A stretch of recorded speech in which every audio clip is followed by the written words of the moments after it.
Hello, j'espère que vous allez bien. On est aujourd'hui le 4 juillet 2024, il est 5h15. Alors déjà, pas oublier, 4 juillet, c'est férié aux US, donc les marchés US ne vont pas ouvrir. Donc, va pas forcément falloir s'attendre à beaucoup de volatilité aujourd'hui, quoique, parce que qui dit marché fermé dit carnet d'ordre plus fin, donc ça peut éventuellement générer davantage de slippage. Donc faut se méfier, faut toujours se méfier des mèches, surtout quand on fait de l'intraday, les week-ends et les jours fériés. Alors ceci étant dit, c'est vrai que j'ai pas fait de market review hier parce que j'avais pas grand chose à dire sur la journée d'avant-hier. Par contre, sur la journée d'hier, j'ai pas mal de choses à dire et on va essayer de passer ça un petit peu en revue. Il faut pas oublier, et ça je vais vous renvoyer vers le weekly review de ce week-end, que là on entame un nouveau trimestre, un nouveau mois évidemment, mais également un nouveau trimestre, et que mon hypothèse là est que on est en train, le marché est en train de réaliser une séquence en X, X, A, M, D, et que si ça se confirme, on serait dans la partie M de la séquence. Dans la partie M de la séquence X, A, M, D, M pour manipulation. Donc X, on était sur une continuation, A sur une séquence d'accumulation dont on vient de sortir, la voici.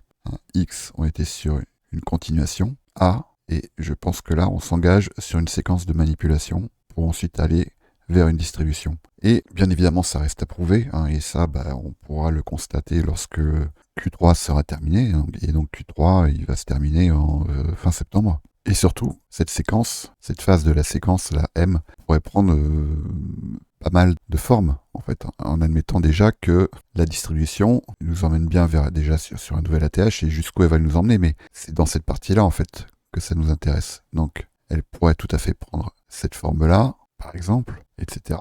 Mais elle pourrait également prendre cette forme-là, ou ça pourrait tout à fait aussi se passer de cette façon. Donc il faut bien faire attention lorsqu'on a un biais, faut pas non plus, il faut évidemment pas être dans le déni, il faut observer ce que le prix fait, et il faut pas oublier cette fameuse phrase je crois elle est de Keynes, qui dit que le marché peut rester irrationnel plus longtemps que vous ne resterez solvable. Et donc je pense que vous en avez tous fait l'expérience à un moment ou à un autre d'un biais qui vous a conduit à aller mettre plus de risques que de raison, et à tarder d'accepter d'avoir tort. Alors des fois vous avez tort, vous avez raison trop tôt, et pour cette raison vous laissez le prix aller beaucoup plus loin que ce que vous devriez tolérer, et du coup vous vous retrouvez à engager plus de risques que vous n'aviez prévu. Et parfois ça peut aller jusqu'à la liquidation, donc il faut vraiment faire attention. Bon, en l'occurrence, voilà pour l'instant mon biais. Alors il y a plusieurs faisceaux qui peuvent nous permettre d'établir quand même pas mal d'hypothèses. Alors pour ça, moi je vais aller plutôt sur le CME. Et ce qu'on voit sur le CME, c'est que à l'occasion de la jambe baissière qu'on a pu observer hier, eh bien on a eu une prise de liquidité. Ce qui n'est pas le cas. Ce qui n'est pas le cas ici sur Binance et sur les brokers crypto. Je peux aller voir sur Bybit, mais je pense que ça va être la même chose. Voilà, sur Bybit. Bon, si je vais voir sur Deribit, c'est la même chose. Sur Bitstamp également. Il y a eu de la prise de liquidité, mais en tout cas, le dernier swing majeur auquel on a pu assister, qui date du 1er mai, pour l'instant, il est intact. On va aller voir sur Kraken. Pareil. Et donc, là, sur les contrats futurs de Bitcoin, ici, on peut voir que le travail a été fait à quelques ticks près. Et que, alors là, les marchés sont fermés, sur les marchés futurs, les CME sont fermés, sachant qu'on est un 4 juillet, mais qu'on voit qu'à l'occasion de ce travail de prise de liquidité, ça a donné lieu à une mèche. Là, je suis en 4 heures, accompagné d'un petit displacement. Donc, ça pourrait être suffisant, en fait. Ça pourrait tout à fait être suffisant. Ce qui me fait dire ça, c'est que sur les réseaux à présent, beaucoup de monde s'attend à ce qu'on vienne prendre cette sell-side liquidity qui se trouve être sur Binance en tout cas, qui se trouve être ici à 56 537. Donc il faut faire attention, parce que parfois ce qui nous paraît trop évident l'est justement trop évident, et ça ne veut pas forcément dire qu'on va y aller. Et ce qui pourrait, par exemple, amener ceux qui auraient pu, par exemple, ouvrir un short ici et qui n'auraient pas pris de profit sur cette mèche, à se dire, je garde mon short ouvert parce que je suis sûr qu'on va aller là. Sauf qu'à un moment donné, il va falloir, si c'est pas le cas, où est-ce que vous invalidez ce biais? Est-ce que vous attendez qu'on vienne retester cette inefficience ici, Bon, quel cas, si c'est le cas, vous n'êtes pas perdant, mais par contre, vous amputez de quasiment 2 tiers des gains que vous avez pu engranger sur ce mouvement. Donc il faut bien faire attention à ça. Il ne faut pas confondre un biais, une hypothèse et un scénario un peu trop bien ficelé en fait. Raison pour laquelle il faut toujours penser à prendre des profits. Alors il y a plusieurs choses qui me laissent dire que on y est peut-être en fait. Je dis bien peut-être. Donc la dynamique du CME que voici, avec donc cette prise de liquidité ici, qui est à quelques ticks près, hein, mais qui est là quand même.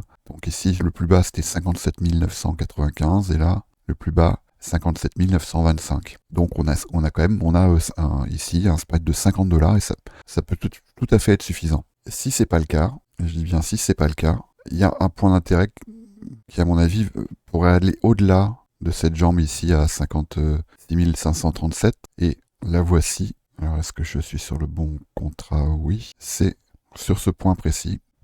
Donc, il date du 20 février. Voilà, donc ici, j'ai annoté là le haut de cette mèche. Et si je vais en 1 heure, donc le 20 février à 7 heures, le 20 février à 7 heures, qu'est-ce qu'on a ici? Un order block avec un displacement. Et à partir du moment où le prix vient travailler, vient mettre en échec cet order block, ici, ça se transforme en breaker. Et donc, on va se retrouver avec un point d'intérêt sur lequel le prix pourrait venir se reposer sur cette bougie, et ce qui pourrait éventuellement nous amener sur les 53 090. Je dis pas, ça sert à rien de paniquer, je dis pas qu'on va y aller, mais on pourrait y aller, d'autant que ça permettrait au prix de retester toute cette jambe haussière là qu'on avait tradé d'ailleurs à l'époque. C'était un joli trade. Il y avait ici un displacement qui était quand même assez incroyable. Et on avait fait en quelques jours, on avait réalisé ici une performance de 10%. Et donc ça serait pas du tout déconnant de venir retester cette zone-là. Donc je vais la noter et puis on verra bien. Donc côté CME, ça pourrait me dire que le job est fait et que ça pourrait se révéler être suffisant. Pas oublier que le CME, c'est quand même, c'est pas forcément un asset que les institutionnels vont trader en tant que tel, mais c'est aussi un asset qui va permettre de hedger le spot pour ceux qui sont engagés sur des grosses positions. Voilà donc où ça pourrait nous emmener. Donc je suis pas du tout en train de dire qu'on va y aller, mais en tout cas il faut mettre, je pense, cette zone en observation. Alors sur le dollar, là on a eu une jambe baissière qui était quand même assez, moi qui m'a quand même surpris. Pas par cette dynamique, mais par son amplitude. C'est vrai que j'ai quand même été très surpris qu'on vienne faire un mouvement aussi conséquent sur le dollar. D'autant plus avec les résultats qu'on a eu là dernièrement, qui étaient plutôt haussiers sur le dollar. Donc c'est vrai que ça m'a quand même pas mal surpris. Donc là, ça me laisse penser que ce à quoi on a assisté ici est plutôt un événement de liquidité, qui laisse quand même derrière lui ici une zone d'equal high. Et donc le dollar ici a quand même le DXY, c'est pas le dollar tout seul, c'est le dollar contre le reste du monde, qui a quand même opéré ici une jambe baissière de quand même 1%. Donc sur une devise, c'est beaucoup 1%. Et qu'est-ce qu'on vient retester et sur quelle zone de prix il y a eu, en tout cas pour l'instant, un rejet? Alors, on a ici cette zone de liquidité et surtout ici on a un breaker en daily qui a déjà fait le job une première fois. Ici on l'a eu, ici il a fait le job une première fois. Et voilà comment ça se traduit ici en 4 heures. Si je vais en 1 heure, ça se traduit ici par une mèche qui pourrait laisser penser à un rejet. Et ici un début de market structure shift. On voit qu'ici, là, on a un displacement qui laisse derrière lui un gap. Alors bon, c'est pas terminé parce qu'il va falloir quand même venir clôturer au-dessus des 105,67 pour commencer à estimer que ce changement de caractère il est effectif. Mais c'est tout à fait ici une zone sur laquelle le dollar pourrait bouncer. Donc si c'est le cas, ça va pas dans le sens d'un job terminé sur les risk-on et ça pourrait à ce moment-là nous amener plus bas. Et donc si c'est le cas, vu où on est actuellement, là actuellement on est sur les 59 000 à peu près, à ce moment-là je serais pas surpris qu'on vienne titiller les 53 000. Donc toujours est-il qu'à l'occasion de cette jambe baissière du dollar, voilà ce que nous a fait le SP500, donc nouvelle ATH, un de plus. Maintenant on commence à être habitué. Le Nasdaq, nouvelle ATH également. Alors ceci étant dit, quand même sur le SP500, moi je trouve que cette zone est quand même bien alléchante et qu'elle laisse, surtout que le prix, là, cette jambe impulsive, laisse derrière elle quand même une zone, alors déjà qui n'a pas été retestée, et c'est regardé par le passé sur les indices, il est rare, extrêmement rare que ce type de jambe ne le soit pas. Un peu comment l'indice se comporte, hein, même des fois des impulsions comme celle-ci par exemple, à un moment ou à un autre ça vient être testé. Donc bon, celle-ci l'a été, en tout cas partiellement, mais laisse quand même ici un relative equal low. Donc là bon, ça nous amène quand même beaucoup plus bas, mais pourquoi pas ici à l'occasion d'un événement un peu stressant pour le marché, pourquoi pas, mais en tout cas dans un premier temps, moi je vais garder cette zone ici là en veille comme quand même un point d'intérêt qui me paraît hautement probable. Quand, je ne sais pas, et je ressors la phrase attribuée à Keynes, hein, le marché peut rester irrationnel plus longtemps que vous ne resterez solvable, parce qu'on est quand même sur un mouvement qui est de 1,8% à 2%, qui est quand même pas rien. Après, c'est pas non plus exceptionnel hein, sur les indices, d'avoir une journée haussière ou baissière de presque 2%, on en a eu plein, et en l'occurrence ici, on en a eu une hein, à 1,6%. Donc bon, ça c'est pas du tout déconnant. Et puis ça pourrait se faire tout à fait en 2 journées. Une première ici, à 1%, un reflux, la troisième, et puis la quatrième, nous ramener dans cette zone. Ça serait absolument pas déconnant. On a à peu près la même dynamique sur le Nasdaq, et on a ici l'équilibrium de cette bougie daily, qui laisse une impulsion, qui laisse un gap ici, qui à mon avis va être testé à un moment ou à un autre. Et alors c'est d'autant moins inhabituel sur le Nasdaq, qui lui par contre peut parfois nous faire des jambes de 3% dans la journée. Hein. 2 à 3%, ça c'est pas du tout déconnant sur le Nasdaq, ça arrive. Voilà, donc évidemment ceux qui sont engagés, mais je pense pas qu'il y ait beaucoup de swing traders sur les indices. Il y en a peut-être, évidemment, là, profit, ça me paraît évident. Les assets qui ont du poids sur le Nasdaq, donc je pense à Apple, je pense à Nvidia, la plupart des GAFAM. Pareil, je pense que c'est pas du tout déconnant de prendre des profits. Sur cette zone, hein, y compris, je sais pas où en est Nvidia, mais Nvidia, oui, c'est vrai qu'il a bien retracé. Bon voilà, tous les assets comme ça qui sont plus ou moins dans des situations de climax, évidemment, il faut prendre des profits, il faut pas laisser. Je sais bien que les arbres montent jusqu'au ciel, mais il faut quand même pas déconner, quoi. Donc pour revenir aux cryptos, je considère que c'est pas du tout déconnant ici pourquoi pas d'acheter, hein, c'est pas du tout déconnant. Sur le spot, évidemment, de garder du cash parce que il y aura peut-être des prix encore plus intéressants qui vont se manifester là dans les jours qui viennent, peut-être même tout l'été, à voir. Parce que quand je parlais de manipulation tout à l'heure, une manipulation, si ce scénario se confirme, c'est pas juste je manipule et puis le trimestre d'après, je bounce, d'accord? Voilà. Si c'est bien une manipulation, ça va pas être 3 mois de ça et ensuite distribution 3 mois de ça, évidemment. Manipulation, je vous ai indiqué en début de vidéo quelle forme ça pouvait prendre. Et en l'occurrence, une manipulation arrivée à sa maturité pourrait très bien amener le prix dans cette zone, d'accord? Ça pourrait très bien prendre, en admettant que le job est fait ici, pourrait très bien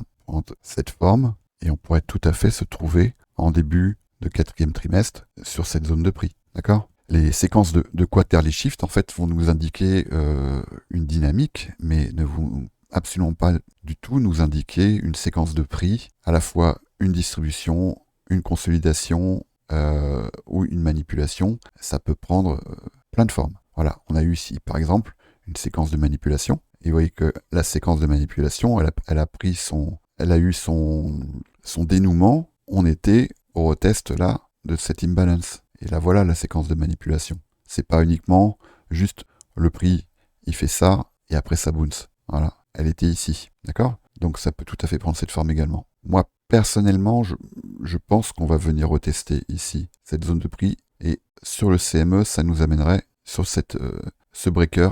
Et donc, sur le CME, ce breaker, il est à 56 300. Et donc, je ne serais pas du tout surpris qu'on vienne retester ici cette zone. Et après, il faut se méfier parce qu'on pourrait tout à fait aller plus bas. Il y a encore des points d'intérêt qui sont quand même majeurs, notamment ici. Et on a ici un volume imbalance à 50 900, entre 50 900 et 51 000. Et peut-être que le marché a besoin de ce petit coup derrière la nuque, qui là, je pense, ferait douter quand même beaucoup d'intervenants, d'aller s'approcher, voire même d'aller d'aller sous les 50 000. Peut-être que le marché a besoin de ça pour faire capituler beaucoup de monde. Et il ne faut pas oublier que par moment, le marché il a besoin d'une capitulation pour changer de phase. Voilà, donc c'est sûr que ça ferait pas du bien, mais c'est absolument pas déconnant.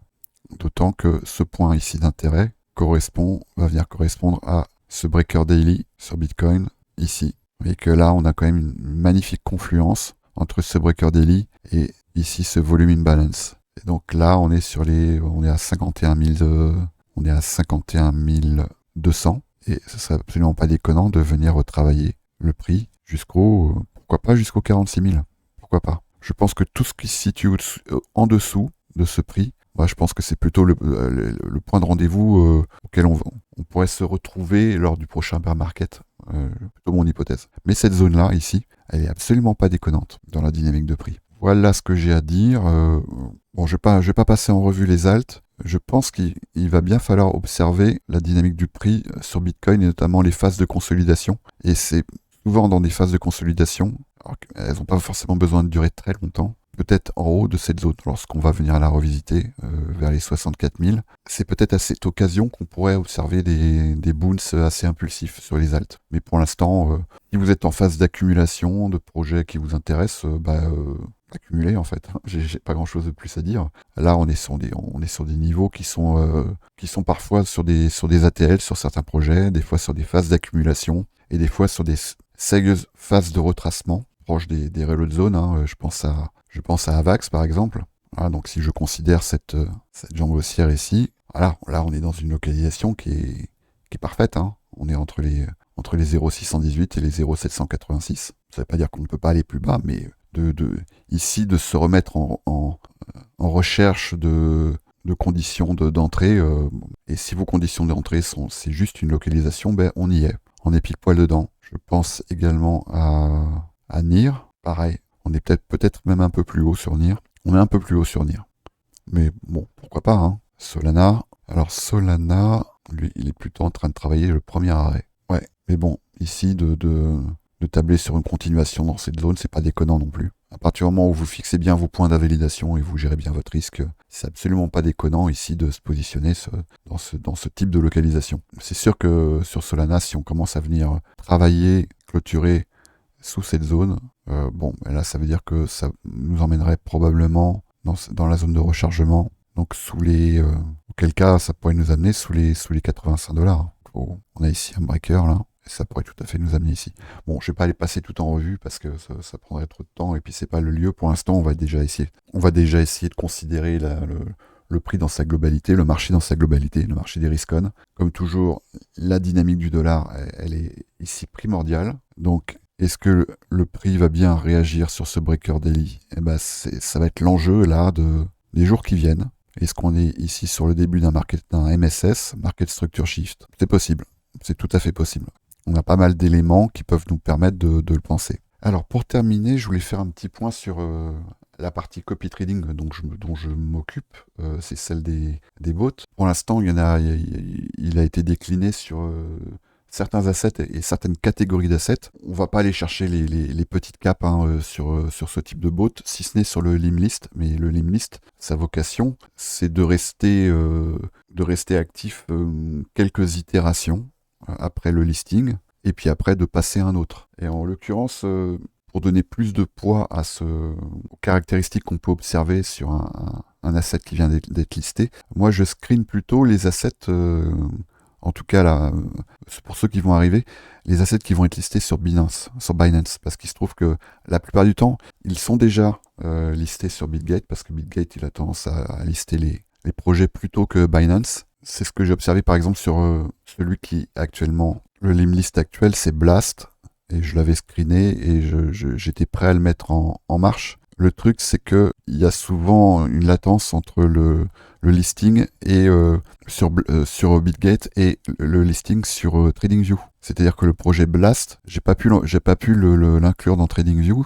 Et donc, vu que ce bot fonctionne sur des alertes, il a fallu que j'attende quelques jours avant de le mettre en route. Alors bon, c'est pas un gros problème, le voilà, mais je n'ai pu le mettre en route que à partir de cette itération ici. Bon, alors en même temps, il n'y en a pas eu beaucoup avant, mais là, ici, on a eu un deuxième TP. On a eu 2 TP sur Blast. Je pense que je vais le laisser encore un petit peu tourner, celui-là, parce que, en règle générale, la jambe qui suit le listing, souvent, elle est retestée. Donc, moi, ça m'intéresse, hein, qu'on vienne travailler ici, cumuler des ordres, et puis d'avoir une VWAP. Vous voyez, la VWAP, elle est ici, on la voit bien. Elle est en jaune, là, sur un trait fin. Et la zone de TP, elle est 2% au-dessus de la VWAP. Et vous voyez comment la zone de TP, elle colle au prix. Alors, elle a tendance à s'en écarter un petit peu au fur et à mesure que le prix bounce, mais vous voyez que les niveaux d'entrée, ils s'écartent, ce qui permet à la VWAP de rester toujours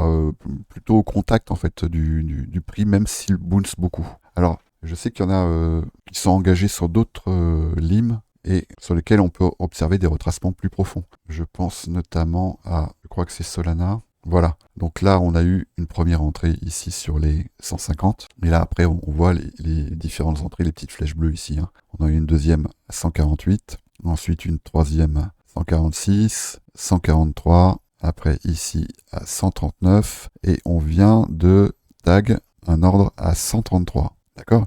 Et donc quand je disais dans la vidéo qu'il allait avoir des drawdowns et qu'il pouvait être déstabilisant, ben en voici un. On est ici sur un drawdown de, je prends le prix d'entrée, le premier prix d'entrée, il est ici, quand même qui est allé jusqu'à 12% et qui est maintenant à 9%. Et vous voyez qu'ici sur Solana, la zone de TP, on n'en est pas très loin, on en est à, voilà, il faut que le prix grimpe de 4% pour qu'on puisse prendre un TP. Donc c'est pas très loin, hein. Mais il faut aussi considérer l'éventualité que le prix, il vienne juste retravailler cette zone et qu'il continue à phase baissière. Et il reste encore, ici on a placé combien d'ordres ici 1, donc ça c'est l'entrée, ensuite 1, 2, 3, 4, 5.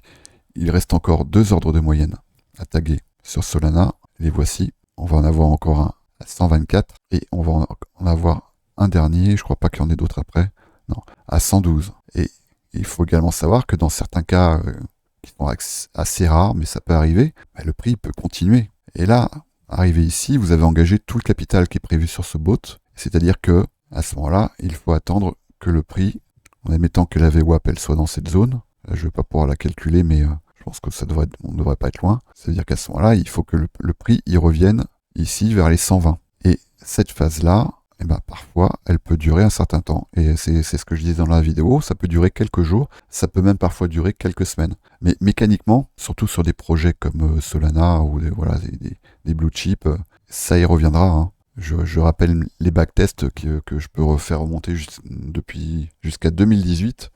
Et pour l'instant, donc 2018, ça fait quand même un peu de recul, ça fait quand même 6 ans. Hein. Il n'est jamais arrivé qu'une fois le prix ne revienne pas travailler cette zone de TP. Mais juste pour vous montrer un peu, on va aller en novembre 2021. J'espère qu'il va accepter de m'y emmener. Bon, ouais, ça va. Il m'emmène à décembre 2021, mais bon, c'est une zone qui m'intéresse. C'est-à-dire que là, on était rentré quand même dans une phase baissière du marché. Alors, on voit ici, on a eu un TP, et voilà ce que le prix il a fait ensuite. Là, il est venu taguer quasiment tous les ordres, je crois. Et là, on est au dernier ordre de moyenne ici, donc le 7e. On est rentré dans une phase où le marché, où le bot s'est mis en attente d'un TP. Et cette attente, elle aura duré donc du 21 janvier jusqu'au 31 mars. C'est-à-dire qu'elle aura duré 8 semaines. Alors, des phases comme ça, c'est extrêmement rare, mais ça peut arriver. Et donc, il faut, à partir du moment où vous avez compris le fonctionnement du bot, il faut accepter cette éventualité que vous soyez comme ça dans une zone de drawdown qui peut durer quelques jours à quelques semaines. Donc, il ne faut pas l'oublier. Il faut en accepter le principe. Alors, je pense pas, là, très honnêtement, je pense pas qu'on soit dans un cycle de marché où là, si c'est le cas et si le prix retrace, où on est à attendre aussi longtemps pour générer de nouvelles prises de profit. Très honnêtement. Et si c'est le cas, on pourra également adopter d'autres stratégies qui nous permettront éventuellement, pourquoi pas, moi ça m'est déjà arrivé de hedger ce bot, de sorte à accompagner une baisse, à prendre mes profits lorsque j'avais des signaux qui m'indiquaient que cette baisse était terminée, et ensuite juste à attendre que le prix il vienne prendre ses profits. Voilà, bon, ça c'était juste une petite parenthèse pour quand même bien préciser le fonctionnement de ce bot, et il ne faut pas oublier que l'environnement crypto il est quand même très volatile et que ce sont des phases de marché auxquelles on peut tout à fait assister. Je vous souhaite une bonne journée, faites attention à vous, et puis si les événements le nécessitent, je ferai un autre market review cette semaine, mais sachant que là les marchés sont fermés aujourd'hui, on verra si besoin, sinon on se retrouve pour le weekly review, on fera le point un peu de la semaine qui vient de s'écouler. Bonne journée!